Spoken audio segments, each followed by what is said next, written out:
It is so great to get to talk to you today. I appreciate you taking the time. Yeah, thank you. I have to start with kind of dating myself because I can't believe it's been 10 years since you wrote Mustang, which is one of my favorite movies. I'm curious what you've learned as a screenwriter since working on that film, and if you applied any of that to writing this film. I think what you learn with times with the writing is that there is no rules and it's each time different.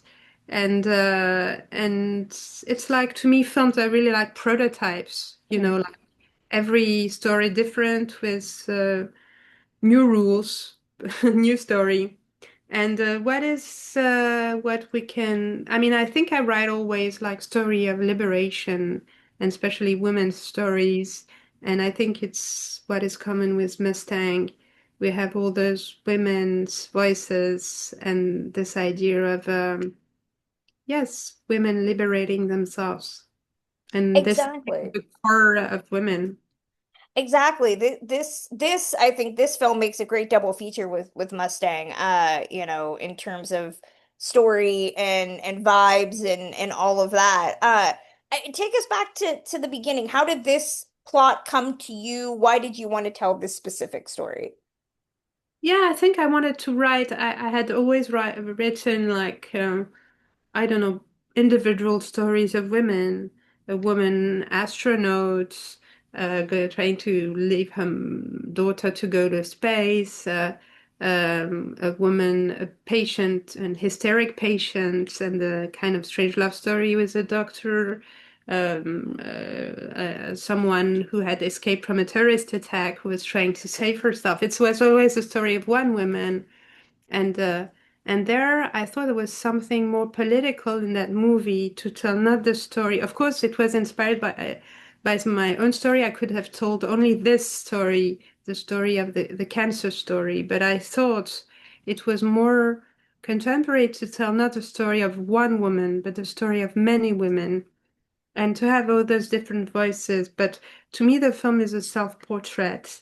Like I've identified to all the women in the film, like the woman in her, it's all the same. It's fragments of myself, like women in her 20s, women in her 30s, women in her 40s. And so it's like fragmented women and they reunite in the end in the fashion show. I think the fashion industry is so fascinating, especially now, as we seem to be kind of going back to these kind of outdated beauty standards. And I think what I love is how you show the diversity of fashion and Ada's story with modeling. How do you look at fashion and how did that inform your depiction of it? Yeah, to me it was to see like all outsiders coming in the world of fashion as we see it through the eyes of this South Sudanese young model, this new face coming in the business.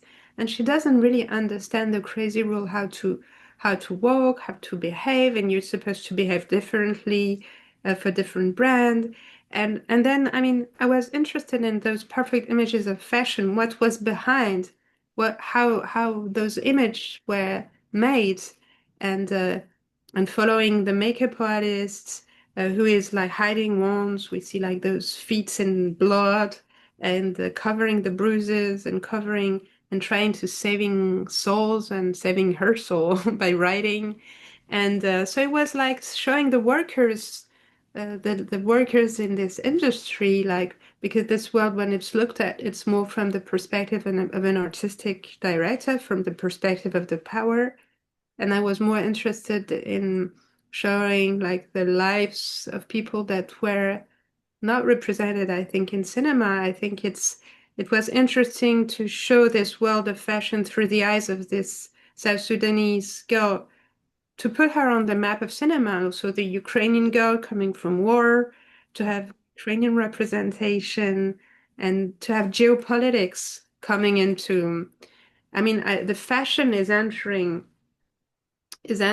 our world because we live with those fashion images through Instagram, everywhere in the street. but geopolitics also enters fashion world, and so that's what I wanted to show in the movie.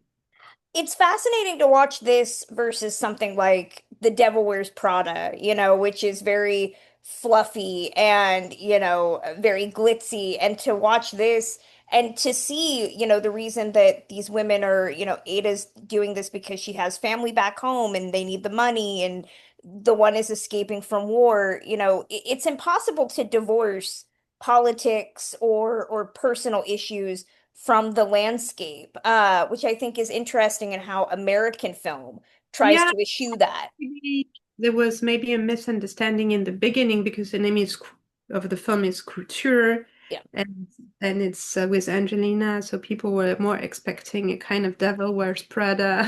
uh, exactly. Yeah, I think that's the American misconception, I think, more than I anything. think I was more interested in this describe the real life of women behind the perfect images, and Yeah, also with Angelina, it's also what we did. Like it was the idea to show who was the real Angelina behind the icon of Angelina Jolie, who was the woman, and it was very moving to work with her and to have her like trusting so much the movie to she showed her emotionally. She was emotionally naked, yeah. not only naked on screen. She's so Yeah. brilliant. And it was like very moving to show her like devoted to the movie. And so yes, it was like to go back to see behind the scene. Yeah. I mean, Angelina Jolie is fantastic in this. Director herself, I'm curious, was she who you envisioned as Maxine from the beginning? How did she come to this project? Yeah, I really wrote it from my own experience, and really I had the script, and I wanted and then I thought about Angelina, and she had a lot in common with the character as if it was written because she was Yeah, an actor. She didn't have a cancer, but she underwent this double mastectomy. She has also children. She had to tell the children she was going under this operation. She had lived the operation in her breast. Her mother and grandmother had died from the disease, so she had so many connections with that story. It was a bit, it was a bit like Anier, the South Sudanese model. I had written a story. I had written a girl that had many come in common with the real Anier I yeah, had met. But we used to say with Angelina that Maxine Walker is not her or me, that it's us. yeah. And so it was like parts of her and parts of me. And sometimes it was very strange, like to direct her as I was kind of feeling of mirror. But also, I wanted her to be a horror movie director because I also wanted her to be an outsider, not to be like part of the fashion world. Yeah. To have also, because of course, but Angelina in the Hollywood world is also a kind of outsider, even if she's one of the biggest stars in the planet. But at the same time, she has this kind of punk vibe and this kind of rebellious mind. And so I thought it was great to add this idea that she was a kind of a geek of a horror director that was not really in her element in this world, and that she also had to earn money. It was also to make her super real and yeah, but at the same time it was like very close to what she was at that time too. I just really want Angelina Jolie to direct a horror film now. You've given the inspo, you've put it out there. I want to see it now. Anier is so great. She's such a revelation. I know you mentioned that she had commonalities with the character. How did you find her? It was actually a very, very long process. As you know, the South Sudanese girl, they protect themselves a lot. They don't want to talk. And at the first time when I was asking questions to Anier backstage of fashion show, I had met her at the very beginning of the project, and she was really rude to me. She didn't want to answer me, and then I wrote her an email, and she never answered. So they were protecting themselves a lot. And also, I knew I wanted to have someone who could be like, as good as Angelina, Yeah. and it's very difficult to act and to be good as she is. So it was like a lot of we had a lot of casting director, and finally at the very end of the casting, like 1 year, like months after of work, we went to Senegal because we thought it was easier to go from Africa. I mean, it was like but I had met her in the first place, like the first day. But at the end, she came, and it was yes, I think she's also really a revelation, and it was amazing working with her, and she gave also to me so much. But I thought it was also cool to have like you have 10 minutes with the big star, and then you leave her, and you follow the story of a newcomer, and they have on the same level. And Yeah. it was a statement in a way, like to have like to give as much importance to the life that the movie would will welcome their stories in the same way. 100%, 100%. I mean, it's amazing to watch this. I know I started with talking about Mustang, but to look at your career, there's been so many amazing films. I'm curious, at least in the States, right now we're seeing a decrease in female filmmakers. The numbers are down 8% from the previous year. How have you looked at being a filmmaker over the last several years, especially as women directors are starting to, at least here in the US, start to see a decrease in representation? Yeah, I think it's I think you know, in France when it gets to cinema school it's like 50-50, 50 Mhm.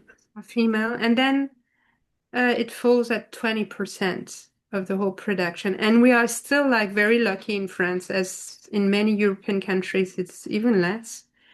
So I think there's a new generation of female filmmaker we hear about like in festivals and in international cinema, and it's like very I think it's very reassuring to hear also new voices also from countries you've never heard of, like Africa or Asia, or like many like stories that were not written, or stories that were not written from this point of view. So I think this thing is accelerating at the same time, and of course it's not enough, but Exactly. Well, I have to ask about filming the fashion show sequence at the end of this movie, the big yeah. climax. It's beautiful. I mean, with the diaphanous gowns and all of what was the biggest challenge for you in pulling off the finale? Yeah, actually, I really love to destroy sets. It's always destructions in my films. Like in my previous film, the destruction was in the beginning of the film with the attack, and but I like to explode things. It's really an exhilarating feeling for me. So I really love those things. It was a kind of action scene in a way. It was like raining so much, and I love also rain in films. And in Disorder, my second film, we had also like a very big rain scene.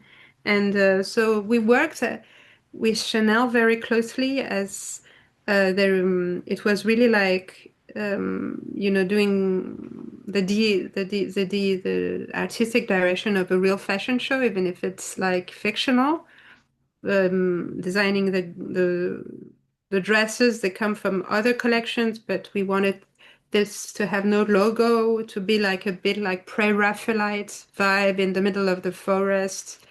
And so it was like it was a really a special place with this big tree, and this kind of gothic vibe. Yeah, And yes, it was really like in a dream. I love it.